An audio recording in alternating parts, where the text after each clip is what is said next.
Welcome to Talking with Tech. I'm your host, Rachel Madel, joined as always by Chris Bugay. Hey, Chris. Hi, Rachel. So, Rachel, I want to say something real quick. I want to thank you because a lot of people don't know how we divvy up things behind the scenes. And one of the responsibilities that we never even talked about it. In fact, we've never really talked about whose responsibility is what. We just sort of drifted toward things. And one of the responsibilities that you sort of taken the mantle for is checking the talkingwithtech@gmail.com. Every so often you check there, answer some emails. Again, you forward them to me. Chris, this one you might want to address, which I'm so thankful for. I take other responsibilities, but that one is squarely, for whatever reason, it landed with you. And so I'm just appreciative of it. Oh, thanks, Chris. It's funny how we didn't talk about who's doing what, but we somehow adopted our roles. Oh, just what a beautiful partnership. For sure. So with that said, you went through some emails and we got some. So should we do some listener email? Maybe one that jumps out at you? Yes. So this message says, "Hi, Chris and Rachel. I'm a parent of a teen located in Maryland. We are looking for help with authentic, inclusive practices by schools. How can we help facilitate this process? All we see are excellent resources around, but none put into practice. We know authentic inclusion will tremendously help our kiddo. We even move states for that, but it seems far from achievable. We're wondering if there's any chance for some help. Many thanks for reading this message." So this is a huge topic, clearly, and one I'm passionate about, right? I've built an entire career of trying to change the school experience so it becomes more inclusive. And the first question that I would invite this parent to be thinking about is, what do you mean by authentic, inclusive practices? If I were to be in a room of 20 people and ask those 20 people to define authentic, inclusive practices, I think I'd get maybe 20 different answers. In fact, have a recent experience where I'm working with a team of people where we're trying to define it, and there's, ChatGPT's definition. Clearly we went there. We're like, not quite right, and then, well, I think it should be this and I think it should be that. So, well, it doesn't have to be perfect, but that is a great place to start is, what do you mean by that? And then the next thing I would say is, how would you, what would it look like? How would you describe it if you could, not just put it in a paragraph, but if you were giving a presentation on it, what would a description of what authentic, inclusive practices look like? What would, if your child is in, fourth grade, what would a fourth grade experience look like if you're, and maybe you're like, Chris, it wouldn't be grade levels. We wouldn't even have grade levels in an authentic, inclusive experience. It's already there, right? That could be really brainstorming of a redesign of the educational experience. So, but it's got to start there. Is what would you want to see happen? What do you think it means to you? I think the other thing that might help when we're thinking about that question is, because I think that question comes, and this question that we just got comes from parents who are looking at what's happening and realizing it's not inclusive, right? And so it's looking at the situations where you wish there was more inclusive practices. And so I think that can really help kind of answer that question too. And like you said, kind of getting more granular about it, because it's a huge kind of topic and undertaking. We know we're not, able to change things immediately overnight, but what can we do to start chipping away at making, things more inclusive for individuals with disabilities? And I think that hopefully framing can help. What are you seeing right now that you're like, no, this is not what I want for my child? In writing the book with Mike Murata and Beth Poss and Karen Janowski, Inclusive Learning 365, we had to ask, well, what do we mean by inclusive practices? I mean, it's in the title of the book. And what we landed on, a simple definition for it, was the fight against exclusion.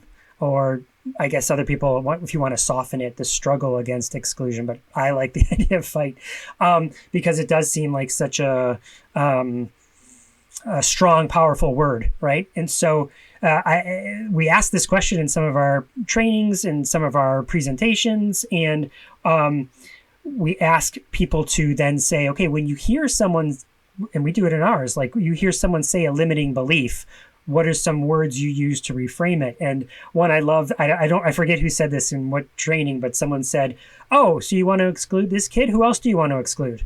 Like what, and that's a great, again, reframing of it. Like, oh, I'm not trying to exclude anybody, but the system itself doesn't help, meaning special education itself seems to say, well, we have this thing, general ed, and then we have this different thing, special ed, and we design general ed for general audiences. And if it's not, if someone doesn't fit into that general audience, then they go over into the special audience.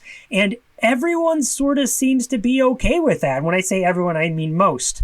Like, yeah, right, and including people in special education. Like, maybe I get some value out of that. I got a degree in it. I'm invested in that, this whole other professional experience. And so the way the system is set up doesn't really lend itself to inclusive practices. And so that is why it's taking so long to change, right? And why I can hear people with disabilities say, but we can't just like get rid of special ed. That protects us, right? Do you understand what would happen if that didn't exist? So in fact, even in the Kelly Coleman episode that we did, Kelly Coleman mentions how she reached out to Judy Heumann being a advocate for disability rights. And there's a great documentary called Crip Camp that if you watch that, she's in that, and that's how I got to know her. You know, some of her work is through that documentary. Point being, she's like, I have to advocate for special bathrooms just so I can go to the bathroom, right? No one's just designing it that way. And so at one point, can we get to a place where education is just designed that way? It feels like because of the structure of general ed and special ed, we have a long way to go. Yeah, I mean, I think that framing really, like, it's tricky because if we're not living in a world where things are universally designed, then we have to have special, air quotes, right? Special accommodations and designs for people with disabilities. And so it's kind of like this necessary evil, but the fact that we have to say, oh, here's general and here's special, like that framing just inherently has, you know, this problem where we're in this vicious cycle and we can't get out of it to truly get to authentic inclusion. Yeah, and there's the legalities around it. So a general ed teacher is not obligated to design their experience under the principles of universal design for learning. There are some laws that sort of support it, like the Every Student Succeeds Act has universal design for learning in it, but there's no force a teacher to do that, where accommodations, that is forced under IDEA, right? And so you can say, well, so that sort of sets up the mentality for the educators supporting the kids. Well, no, I'm meeting their needs. I've got the accommodations. I've given them the accommodations that are outlined in their IEP. I'm doing my job.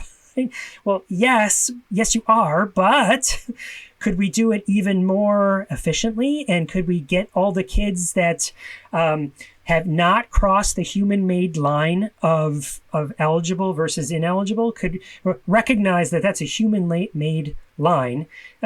Did the kids have the same abilities 3 weeks before they were found eligible and they were not meeting their needs because we were not providing them the accommodations they needed?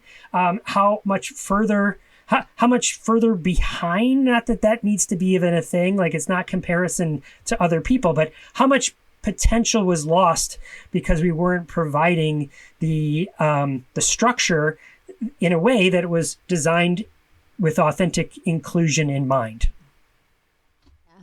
The other thing, Chris, I want to mention here, which has been a learning moment for me as I've kind of gone down the path of inclusive practices and this idea of inclusion. And I think it's one of the most important things to think about is that, you know, it's really not about just having students with disabilities alongside of their peers in a general ed classroom. It's really about how do we cultivate belonging. And I feel like this idea of belonging really helps us look at, you know, design for learning situations where we have the opportunities to cultivate that. And I think that that's kind of oftentimes the missing piece. It's like, well, we put him in the, you know, general ed math class every day for 30 minutes. And I'm like, but he's sitting in the back of the room. And, you know, if you're in the back of the room, not next to all of your peers and not being included with, you know, the same kind of thought out levels of, you know, support, then like you're not going to feel like you belong. So like just because you're in the classroom doesn't mean that you feel like you belong in the classroom and you're right next to your peers having an authentic experience with them.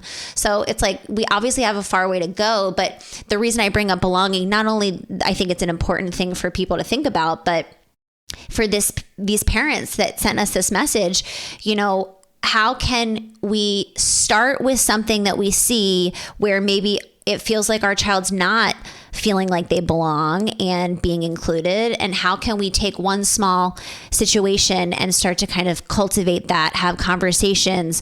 Because I think oftentimes it's a lack of education about what that looks like. Like we have to support people in understanding, you know, what could this look like? And I think when we can spark ideas for people like, oh, okay, you're right. Maybe I shouldn't have that student in the back of the classroom. Like maybe I should have him right next to his peers. What would that look like? You know, you start kind of helping people brainstorm what they could do differently. Mm-hmm. Oh man, I have so much to say here. Okay, so real quick, here's a long-winded answer. One thing you can be looking at is reversing it. Okay, if we have this sort of experience where there's just students with disabilities, how could we bring students without disabilities into that experience? And then, so some people would call that reverse inclusion. And to me, it's just inclusion. I don't know where this term reverse inclusion, it doesn't make sense to me. Like it's just inclusion. But that could be a way to do it. The second thing I want to say about that is looking at the most frequently used accommodations and saying, how can we use that accommodation to design the experience for everybody? Why not give that accommodation to everybody? So that's a second really simple step, I think, that people can make. So for instance, if we were talking about the most frequently used accommodations, you could just ask, like, what are in your school or your school district, or even in a particular class, what accommodations are used most frequently? And chances are, you know, spoiler alert here, Rachel, it's audio supports, right? Like read aloud, but read aloud with using text to speech, audiobooks. Put all that in one category of audio supports. Second most popular potentially is visual supports. I was going to say that one. I was like, visual supports is in every single one of the IEPs. Exactly. So why don't we have visual supports that are for everyone?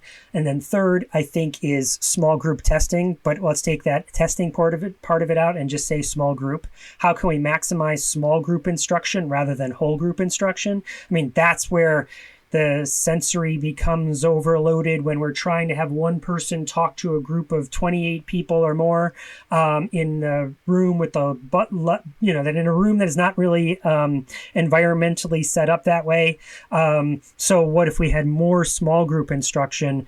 That sort of, though, I think those are probably the three most frequently used. And then you could go from there, right? Oh, and by the way, Rachel, just if we're going to be talking about that, can you think of a resource that provides audio, provides visual, and provides audio and visual in a consistent layout, maybe like a grid per se? Can you think of something like that?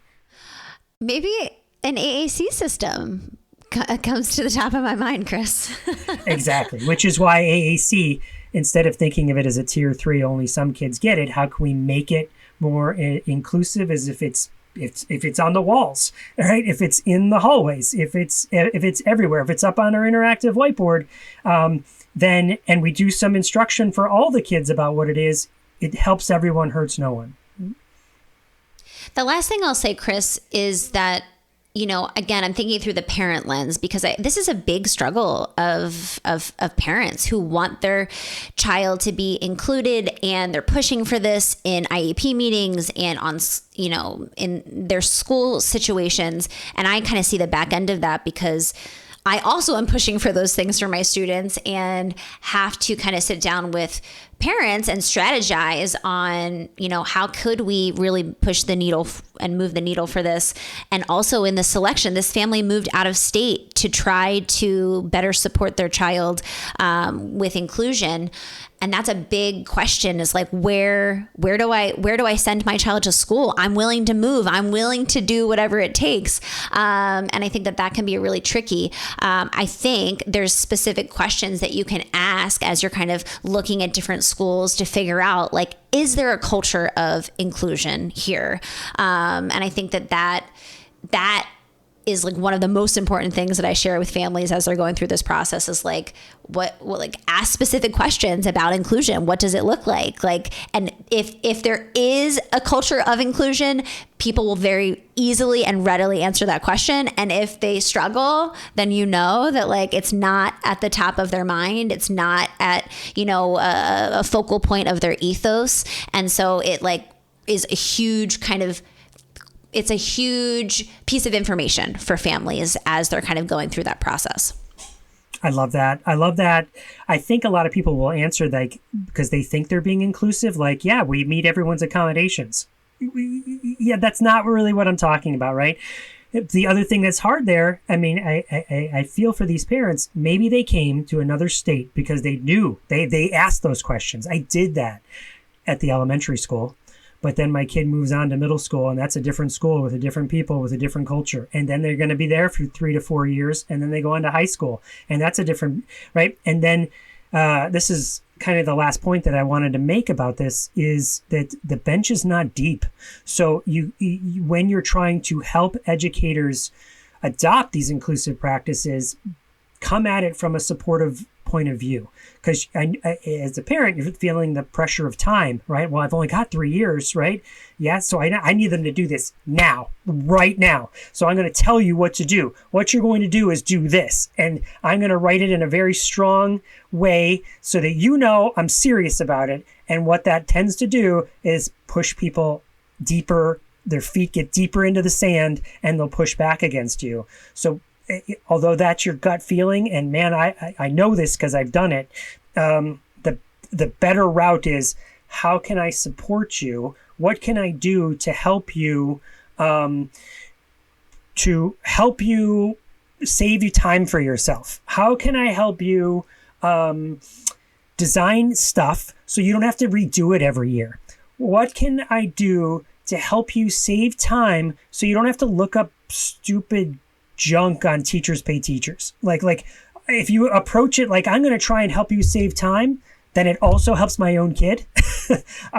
That's how the needle can move, because it's got to come from a supportive lens. Because when I say that the bench is not deep, so many people are just leaving education, and there's not a large group of educators waiting to come back and take their place. So you might have a culture that you have fostered with inclusion, authentic inclusion in mind. And if those people leave, then you got to start that culture all over again. Yeah, I know. That's one of the biggest challenges in the work that we do, is just like the turnover. And it's all about the people at the end of the day, and that's what makes it. Oh, you're going to say something? No, please continue. But I do have one more idea. Okay. We're so jazzed about this banjo. They were like, I have one more, and then I have one more. And then I love it. At the end of the day, it just comes down to the people. And oftentimes families are always asking me, like, what school should I go to? Like, what school should I send? Like, do you know any good schools? I'm like, here's the problem. Yes. Like, I do know some schools that I've had good experiences with, but the moment that teacher leaves the classroom, or, the SLP that was supporting that classroom leaves, or, they have new paraprofessionals. It's like, it just always comes back to the people.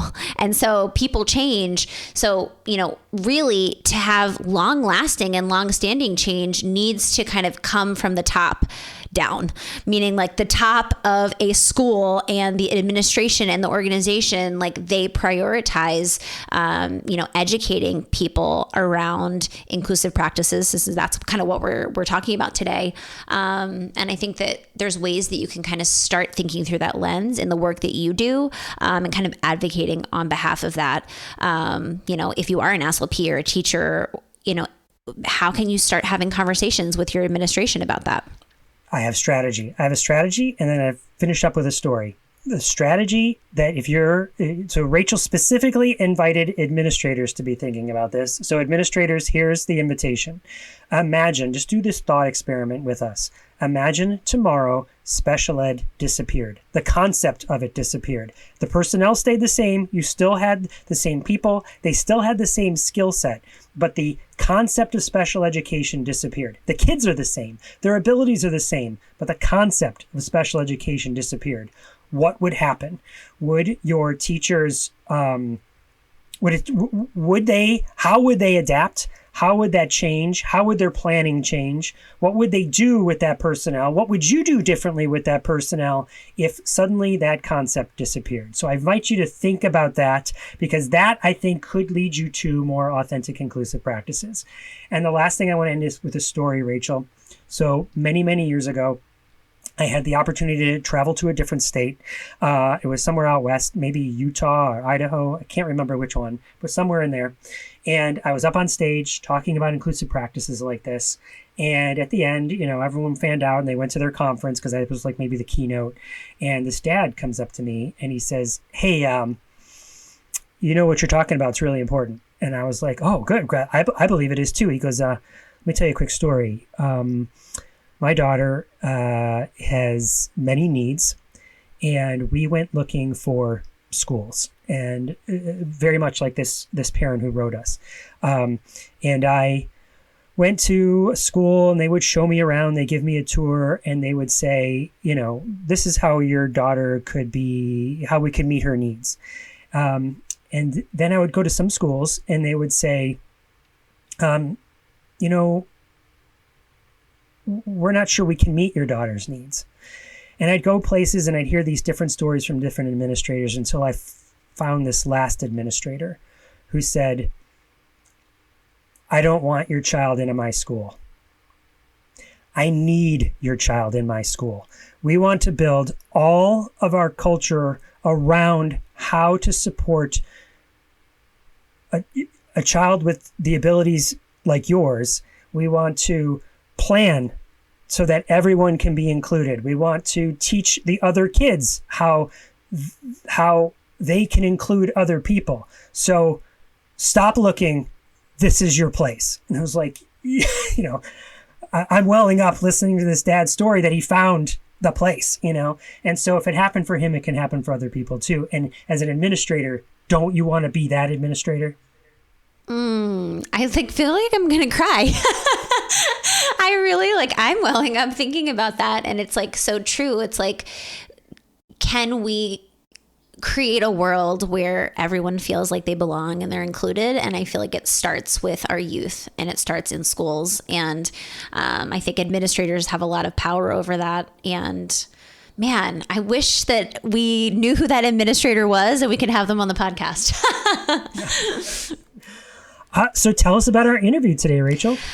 Chris, I am so excited. I love all of our interviews, but this one was extra special for me. Tiffany Joseph is a autistic adult who uses multimodal communication, and that includes some AAC, sign language, mouth words. Tiffany has been a huge part of my own growth and learning when it comes to, AAC, the clinical work that I do. I followed her on social media. Her handle is @Nigh-functioning-autism, and she has quite a big following.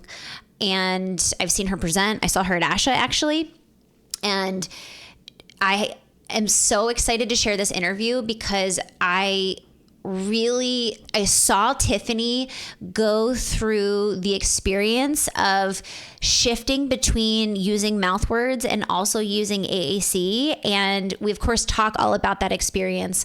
But for me to kind of see that transition and to hear her obviously share about it was so powerful. And so I'm really eager to share this episode. It was a long conversation, so it's definitely going to be a two-parter. But I think that we need to have more conversations with adults who are using AAC, part-time, because it just really showcases the absolute necessity of AAC for some of our students, even though they have verbal speech. They don't always have access to verbal speech, and it might not be their preferred method of communication. And so I think that talking to part-time AAC users like Tiffany, just super powerful. And I'm so excited to share this episode.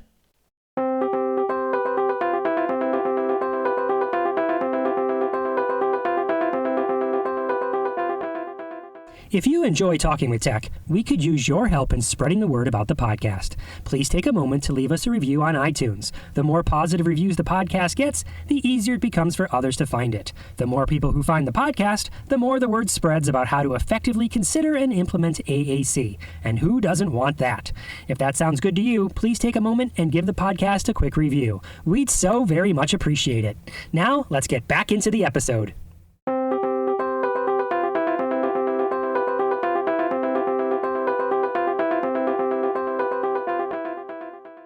Welcome to Talking with Tech. I'm your host, Rachel Mato, joined today by Tiffany Joseph. Tiffany, I'm so excited to have you here. Can you just start off by kind of introducing yourself and sharing with our listeners who you are and what you do? Hi, I'm TJ, or Tiffany, creator of the social media platforms, Knife Functioning Autism. I am a single mother of 3 neurodivergent teens. We live and work in and around Maryland and Virginia, primarily in the Washington, D.C. area. I am autistic, diagnosed in my late teens. However, I was diagnosed with other conditions when I was in elementary school, like central auditory processing disorder and ADHD. I also have had epilepsy and OCD since I was a child. I am hard of hearing as well. As such, I use many ways to communicate, like ASL, mouth words, high-tech AAC, and other ways, depending on how accessible my speech and memory is to me at the moment. I work in special education, or more preferred, accessible education, as a educator for elementary school, as well as a communication teacher/partner to mostly teen and young adult autistic non-speakers. My passion in the disability space is communication and education rights for people of all disabilities. I specifically love teaching how to implement high-tech speech generating devices in schools and homes. I always say, I would have access to my own speech if I had text-based or high-tech speech generating strategies earlier in my life. I proudly sit on the board for Lily's Voice, a nonprofit organization that provides high-tech speech generating devices for of all disabilities under age 18 in the United States. I am also a member of the Maryland Developmental Disabilities Council, which is a federally funded, national organization in every state that sets the disability culture, policy, and laws in that state. Tiffany, I'm so excited to have you here. I have been following you for sure on social media for a while. We've connected on social media, and then I had the pleasure of meeting you at ASHA. I attended your presentation, and it was by far my favorite at ASHA. And I felt like it got such, a lot of good feedback. Everyone I was talking to was like, yes, it was amazing. And so I'm excited. I was like, Tiffany, like, you have to come on the podcast. And it was funny, during your session, I was literally looking at the emails. I was like, I know that I had sent her an email. So this has been kind of a long time coming. And I'm just excited because you have such a unique lived experience. You share that you use lots of modalities of communication as, an autistic adult. And I think that is really important for people to hear and really understand, because it's sometimes hard for some of our students who do have access to verbal speech sometimes to give them access to some type of modality of communication that might feel more comfortable or more accessible in certain moments. So I think that it's so great to talk to you, and I'm really excited. Can you share a little bit about your different types of communication? You experience kind of shifting in and out of different modalities. What does that look like when you transition between, say, sign language and mouth words, and then, deciding to use high-tech AAC? I'm going to answer that first, and then going to use my AAC for another part of the answer. Okay. So you asked, like, what does it look like? So now I have a job where I have to work 4 hours a day, and I generally speak for most of that part of the day. It's so much easier to do any of these when I am comfortable, when I know the people. So it takes a while. In the beginning, I did have my high-tech device a lot more. But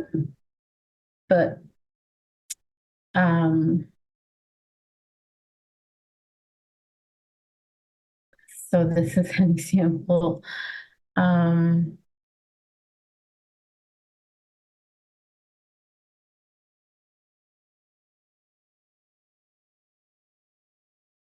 Let me get my computer. See.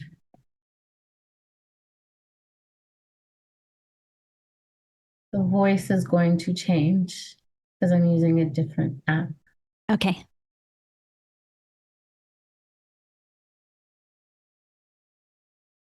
Actually,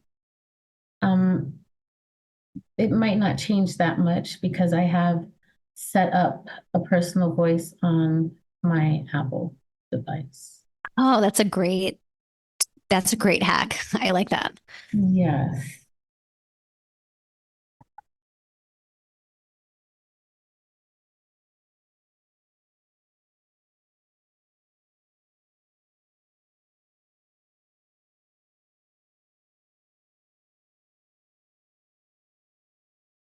It's so hard to speak when I am not comfortable. I think research needs to be done on the connection between speech and a litany of causes and make it just stop working. Okay. I wrote it's just so hard to speak when I'm not comfortable, right?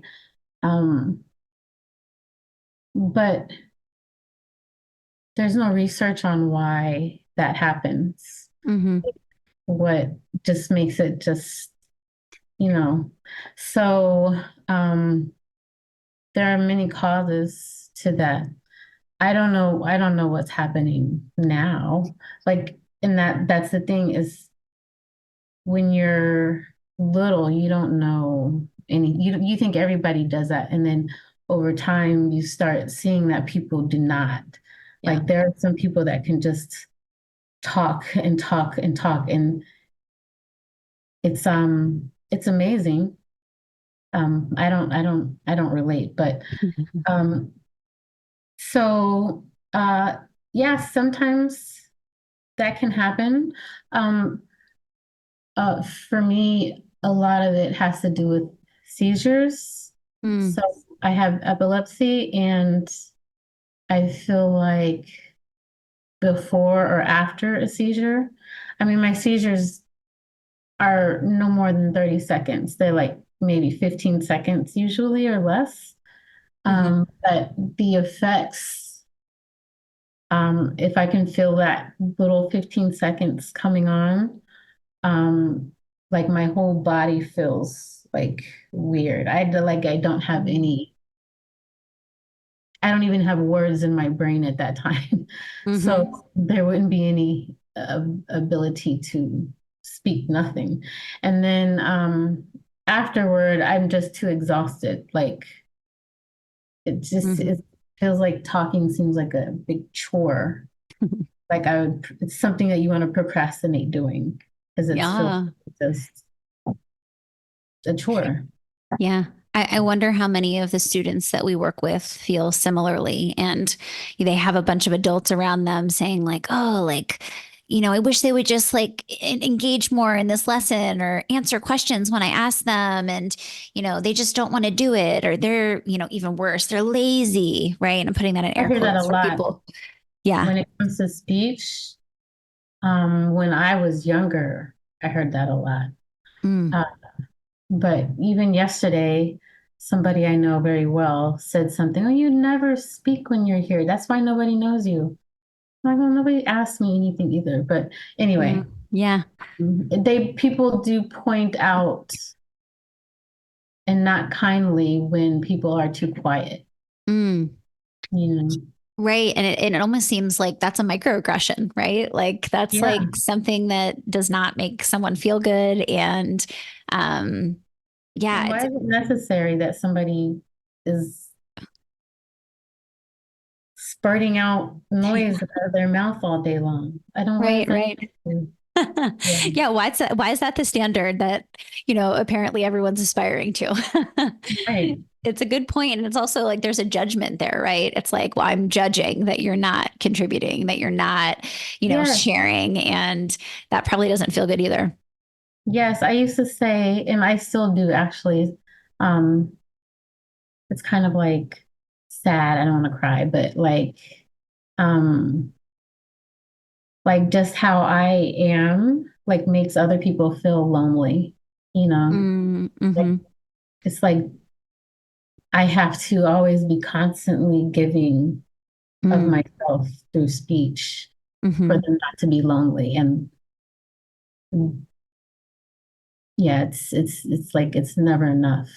Just have to be trying to do this more to make people happy. Right, right. And it also feels like for someone where that already feels exhausting to kind of feel like even that's not enough, probably feels even more daunting and just like I'm sure like in some situations where you're already feeling exhausted and overwhelmed, it's just like shut down, right? Like just like, okay, like just like clam up. And I think that's just a natural reaction to feeling tired and exhausted and overwhelmed. Yeah. But that shutdown is more like change in the bank of you're too quiet. Yeah. So, I think this is such a beautiful, you're doing such a beautiful job of kind of sharing your experience. And I feel like that is so powerful for people to hear. Let's talk about like the motor component. One of the things that you mentioned at ASHA and really centered a lot of your presentation on was this idea of motor planning. And I think that's the common denominator when we're thinking about the students that we serve who might have complex communication needs.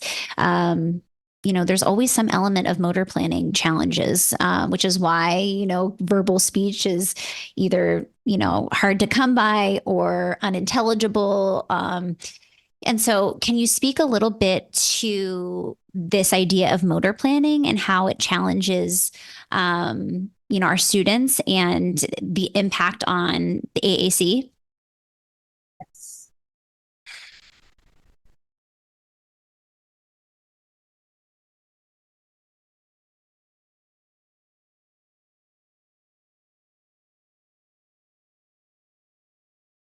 I think above all, motor challenges are why AAC adoption can be hard, but are also why not taking motor problems into account can be traumatizing.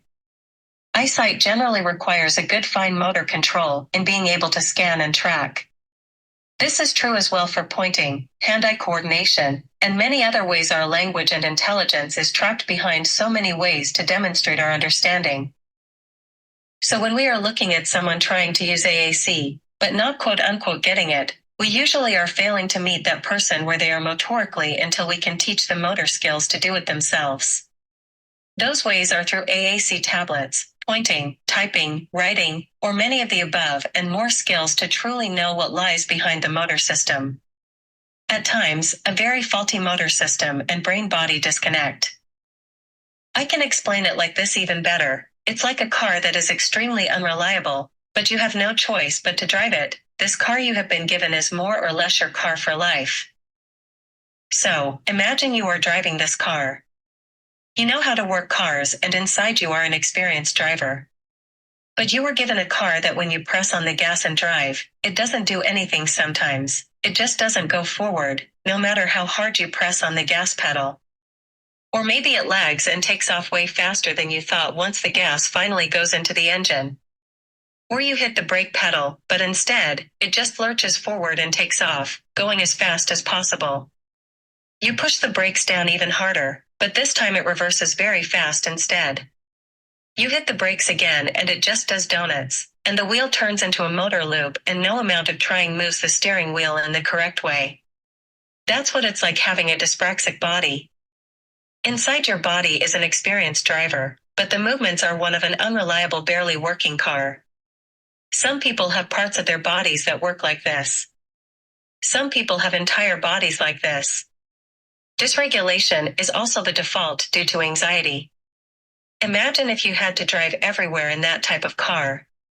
Wouldn't you be anxious? It could work some days, and some days it does not. If it could get stuck turning one moment and the next, it could be inside the grocery store. I really love that analogy. I think that so often when we don't know why we're not seeing progress, or we're seeing a student say the same thing over and over again, or not initiate, like, for whatever reason, I feel like people just go to, they're not motivated, or they don't care, or they're non-compliant, air quotes, right?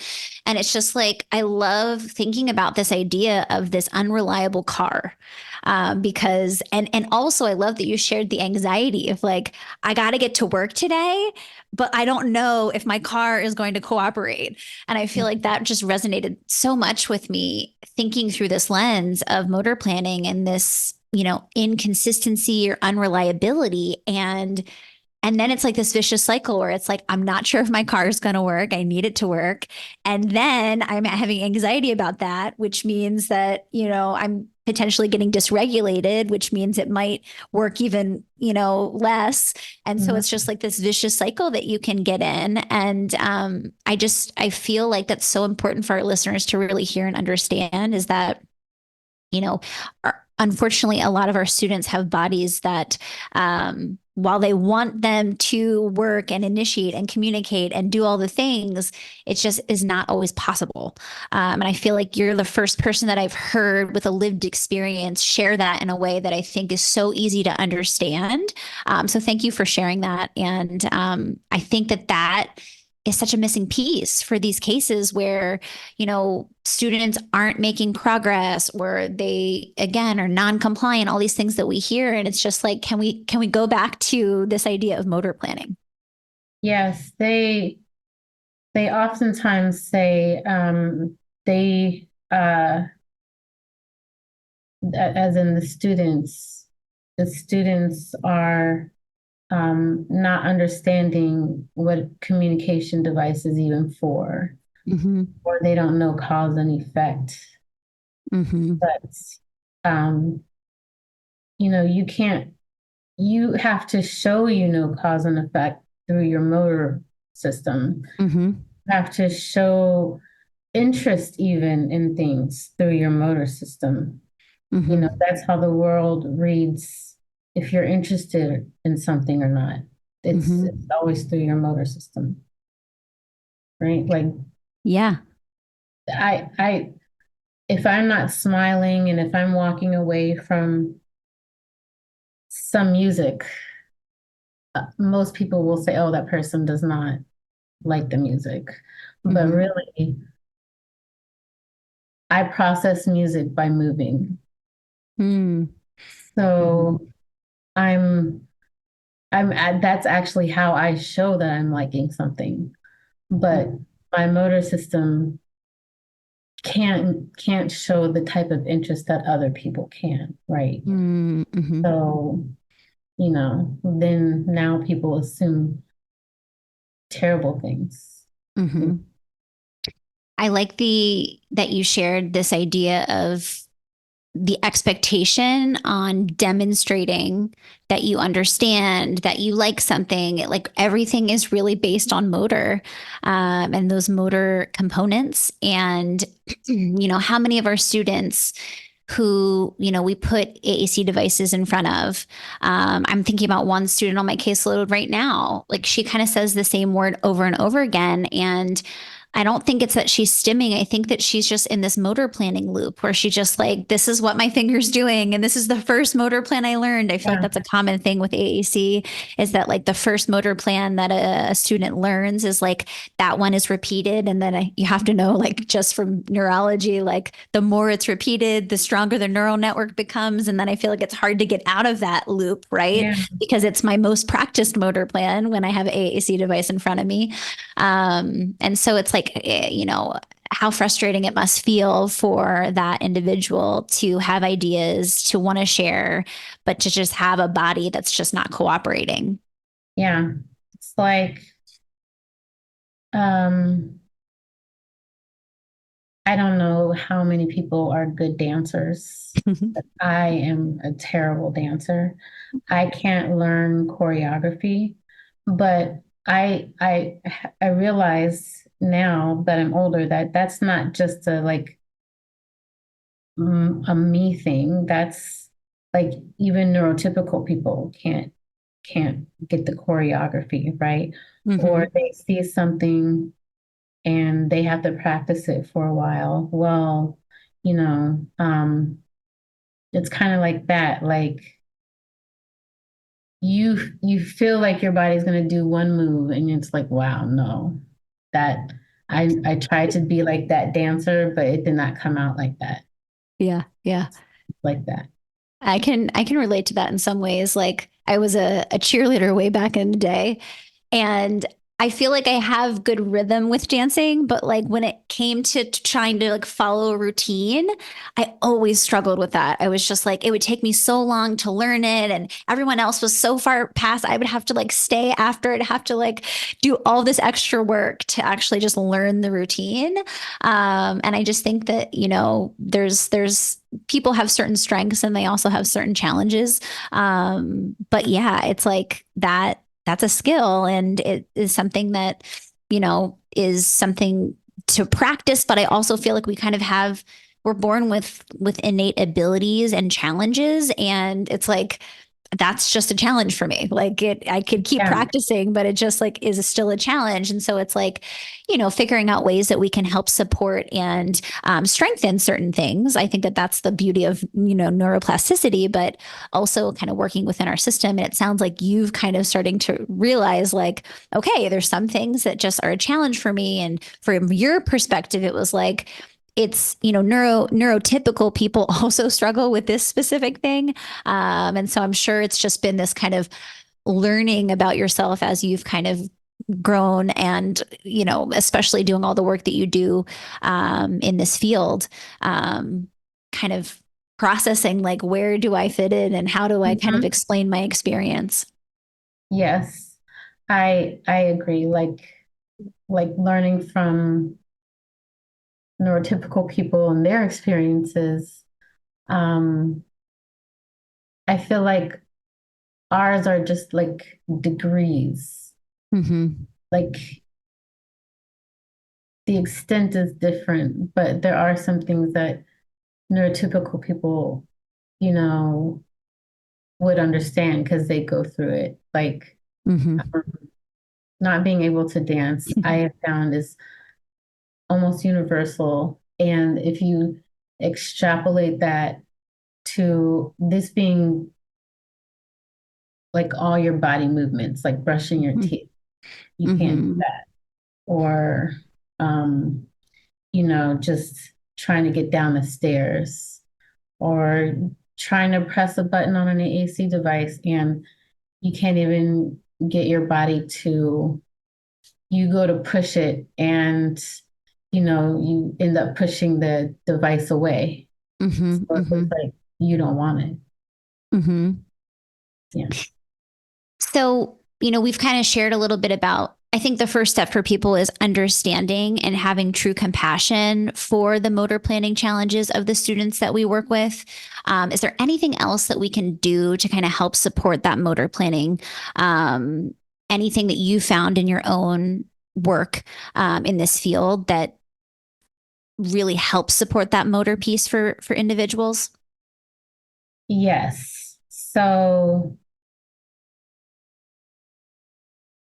as far as in the school environment, I would say save the students' energy for learning and communicating, not have them, you know, do all the tasks like you have to put your book bag up, you have to do this, like all those Right. things are difficult already.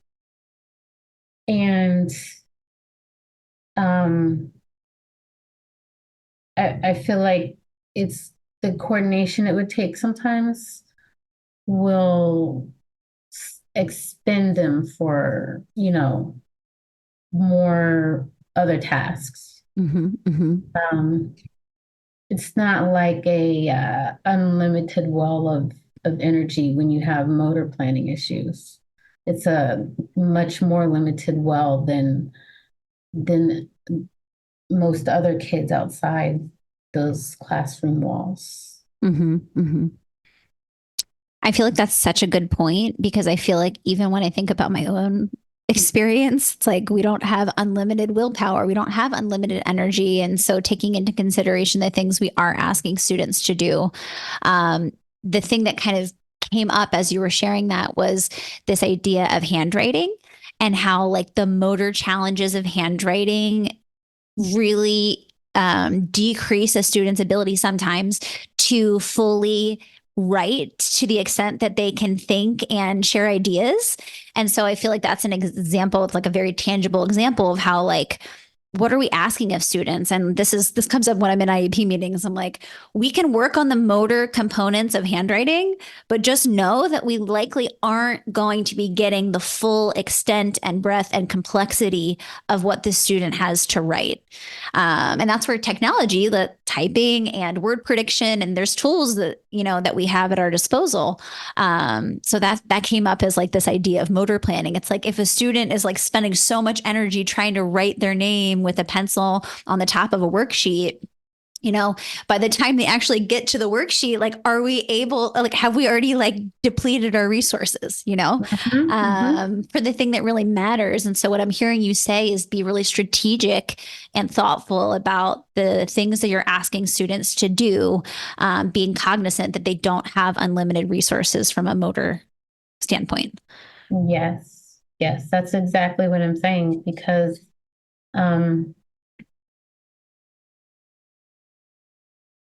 I feel like disabled students have to work harder than their non-disabled peers.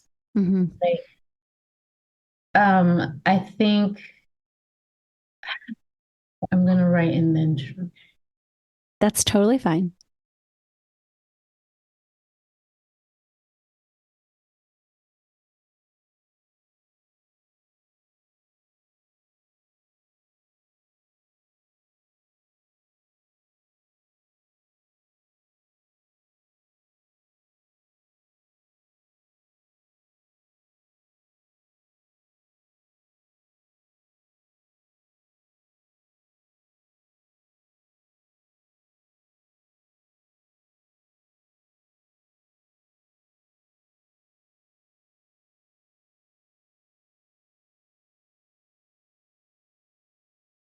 You know what else needs research? What? Why, if I can write it, then I can speak it, but before it's written, I can't. It stops. I know. It's interesting. It's reminding me of Chloe Rothschild came on. She's an autistic part-time AAC user, and she shared this idea of like when she's like sits on a few boards, and when she's at a board meeting, she's like, I can't, she's like, I always use AAC because I can't like formulate in a way that's cohesive and as articulate and sophisticated. Like she's able to like fully like express herself in those scenarios. She's like, if I had to rely on just like mouth words, then like it would be really basic and really simple. And I just Yeah. think that's fascinating. And there are people who don't need that. I know. I know. I can't relate to that. Yeah. To I me, know. that's fascinating. Yeah. Yeah. Okay.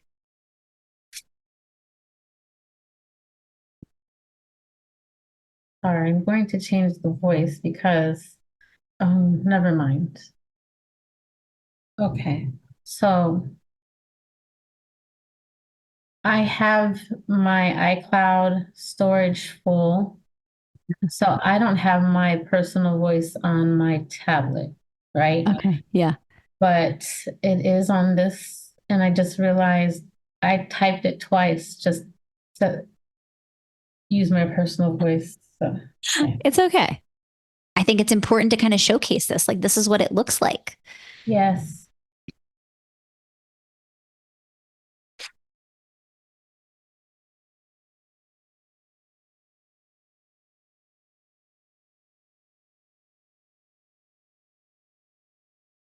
Okay, I'm going to read the original. Okay. Okay.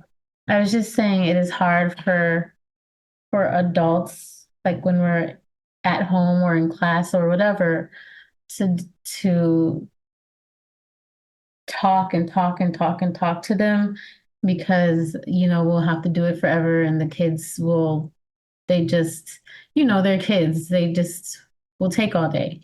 So we end up doing things ourselves instead of trying to talk to them over and over again. Mm-hmm. And I was just saying it's ironic because that's in reverse, Mm-hmm. but it's similar to that. Like we'll take the easy way out to do things. Like why can't we help our kids do that? And it Mm-hmm. also teaches them how to advocate for themselves Mm-hmm. because, as long as you're telling them why you're doing it for them, Right. but it teaches them to advocate for themselves. I love that. And I'm thinking about something that always kind of comes to me when I'm doing an observation, or sometimes when I'm, seeing another SLP in their therapy session. And I'm like, if we know that it's a skill that the student has, then we don't need to keep practicing it over and over again. Meaning, like, let's move on to something else. And like you said, if we give the explanation to a student, like, hey, I know you know how to put your backpack up, but I also know that that's, it takes a lot of energy for you. You've shown me that you know how to do it. So I'm helping you in this situation, put your backpack up so we can focus on, going to find our seat or whatever the thing is. And I feel like I've never thought to kind of explain to students that and be very explicit in, just having that conversation. Like, I'm doing this for you to help you so that you can do this thing that we're practicing together. And again, not only, when we're thinking about motor planning, but I also work with a lot of students that have a lot of, complex medical things going on and complex bodies. And, it's like for those students too, it's like you just got out of the hospital. Like, it's always this balancing act of wanting our students to learn and having that expectation and not doing everything for them because we're practicing skills, but also like knowing when we need to step in and help support our students because of the experiences that they, are having with their bodies, with, other kind of things outside of them. And so I love that distinction, explaining to students like why you're helping and to take some of that burden off, I think makes a lot of sense. Yeah, I think that these are little tiny conversations that speaking kids get to have all day long. Mm-hmm. Like, I don't want to, can you take this book back for me, Mom? Yeah. I don't, it's too heavy. Mm-hmm. Our non-speakers don't get to have those conversations. They don't get to ask. So we got to have more explicit things we're telling them why we're doing Mm-hmm. it for them, and what we're doing. and why. Yeah. Yeah, I think also what's coming to me right now is this idea of attunement. So, like, can I attune to the student that's in front of me and like anticipate kind of some of their needs? Because as you mentioned, you know, with a student who, you know, is neurotypical and just like you said, is like, I don't want to hold it, I'm tired. It's like, our students might not have the language yet to communicate that. And even if they do have the language, the actual act of communicating it takes effort and energy, right? In situations where maybe they don't have that, you know, resource. And so I think it makes a lot of sense to just like really attune to our learners and really think, you know, compassionately about their experience. And I think educators generally want to do the right thing. They want to help support students. They get into the field for a good purpose. But I think that we sometimes forget that like we have like a human being in front of us and to like really think through the lens of like, what are they experiencing in this moment? And I'm just so grateful for this interview with you because I feel like you're helping us understand how to think through these moments and what our students are experiencing in any given moment.